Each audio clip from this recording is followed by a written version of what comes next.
Formaggio, vino, salumi e tanto pesce, e poi il baccalà, che nel momento in cui diventa stoccafisso perde lo status di pesce vero e proprio per entrare nell'immaginario culinario veneto. Al via con un'esplosione di gusti la prima edizione del Festival della Cucina Veneta, che si propone di approfondire fra degustazioni, convegni, spettacoli e focus per esperti e curiosi il tema della tradizione veneta in cucina. È giusto associare la cucina, questa volta è una bellissima esperienza, penso, la cucina veneta, parlare di cucina veneta, insomma. A Villa Obizi di Albignasego non si scherza e si parla di materie prime di altissima qualità e ricette antiche e moderne, che da sempre sono espressione diretta di un territorio in grado di offrire mare, monti, laguna e collina.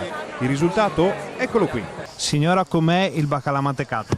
Stupendo, È buono? moltissimo, molto buono. Hai imparato la ricetta? Certo, memorizzata alla grande. A memoria. Polpetto, Com'è? buonissimo, ottimo, Bene. Tipico veneto? tipico veneto. Signora, cosa abbiamo preso? Con salame di bufala. E anche gli organizzatori si sono fatti un'idea della classifica dei piatti più graditi dai visitatori nella prima serata, dedicata interamente al menù del mare e della laguna veneta.